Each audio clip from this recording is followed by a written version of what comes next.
Karibuni sana, Kiswahili ni rahisi. Leo tunaangalia maswali na majibu ya viunganishi. Shukran sana kwa kusubscribe. Kiunganishi ni nini? Kiunganishi ni neno, fungu la maneno ambalo linaunganisha maneno, shansi au sentensi. Pili, taja aina za viunganishi zozote tano. Viunganishi vya kinyume, viunganishi vya ulinganisho, viunganishi viongezi, viunganishi vya wakati, viunganishi viteuzi, viunganishi vya sababu, viunganishi vya masharti. Tatu, kwa kutolea mfano wa matumizi katika sentensi, eleza maana ya viunganishi vya kinyume. Ni viunganishi vinavyoleta dhana ya kinyume cha matarajio. Yaani matokeo yanakuwa tofauti na yalivyotarajiwa. Titus alifika kikaoni lakini hakupewa nafasi ya kuzungumza. Kwa hivyo kiunganishi cha kinyume pale ni lakini. Pili, viunganishi vya ulinganisho, ukipenda viite vilinganishi. Hivi ni viunganishi vinavyolinganisha vitu viwili au hali mbili. Runi anapenda kucheza kandanda kuliko wanafunzi wengine. Kuliko, niliogelea baharini sembuse bwawani. Sembuse. Tatu, viunganishi viongezi. Viunganishi vinavyoleta dhana ya kuongeza. Borini amenunua kitabu na kalamu. Na Ami alinipa karo tena akaninunulia nguo tena. Nne, viunganishi vya wakati. Hivi ni viunganishi vinavyoonyesha wakati. Patrick alifika hapa kisha kaondoka. Kisha. Kariuki alituzwa kabla ya kufanya mtihani. Kabla ya. Viunganishi viteuzi. Viunganishi vinavyoleta dhana ya kuchagua au kuteua mambo mawili, ambapo unahitajika kutenda jambo moja pekee au usitende lolote kabisa. Siku gani wala kuimba wala. Vya kuteua, utakula ugali au chapati au. Sita, viunganishi vya sababu, ukipenda viite visababishi. Hivi ni viunganishi ambavyo huonyesha kiini au sababu ya kutenda jambo.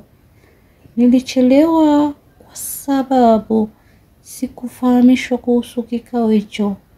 Kwa sababu Morris ameenda sokoni ili akanunue samaki.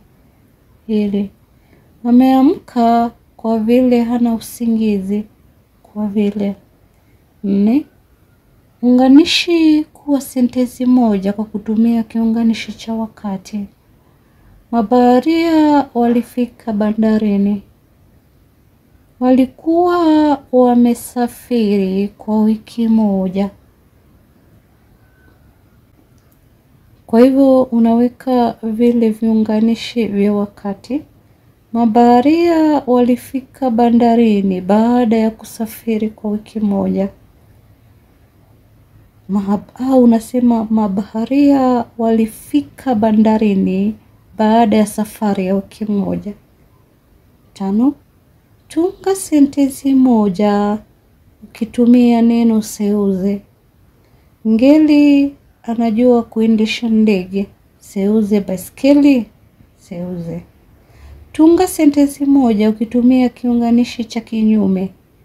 Nilienda kwao ila sikumpata. Kiunganishi cha kinyume pale ni ila. Saba, unganisha sentensi hizi ukitumia kiunganishi cha kinyume. Wananchi walikabiliwa na hatari. Wananchi waliendelea kuokoa majeruhi.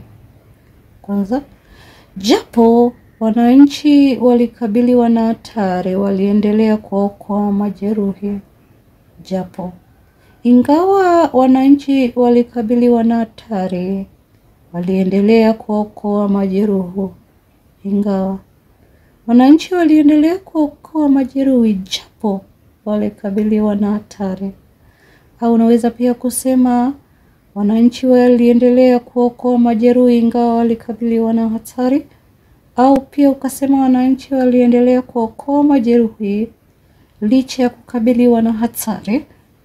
Wananchi waliendelea kuokoa majeruhi ilhali walikabiliwa na hatari. Au ukasema pia wananchi walikabiliwa na hatari lakini waliendelea kuokoa majeruhi. Wananchi walikabiliwa na hatari ila waliendelea kuokoa majeruhi. Wananchi walikabiliwa na hatari mbali waliendelea kuokoa majeruhi. Kwa hivyo viunganishi hivi ni vya kinyume. Japo, ingawa, licha ya, ilhali, lakini, ila, mbali. 8. Unganisha sentensi zifuatazo kwa kutumia kiunganishi cha wakati. Betty alijishindia tuzo. Betty alishirikisha. Betty alishiriki katika utunzaji bora wa mazingira. Kwa hivyo unatumia kiunganishi cha wakati. Unaweza kutumia baada ya, kabla ya, kisha au alafu. Betty alijishindia tuzo baada ya kushiriki katika utunzaji wa mazingira. Betty alijishindia tuzo kabla ya kushiriki katika utunzaji wa mazingira. Betty alijishindia tuzo kisha akashiriki katika utunzaji wa mazingira. Betty alijishindia tuzo alafu akashinda katika utunzaji wa mazingira. Je, umeelewa? Tafadhali niandikie maoni pale chini na uniambie video ambayo tutashughulikia kesho. Shukrani sana kwa kusubscribe na kwa kunisikiliza.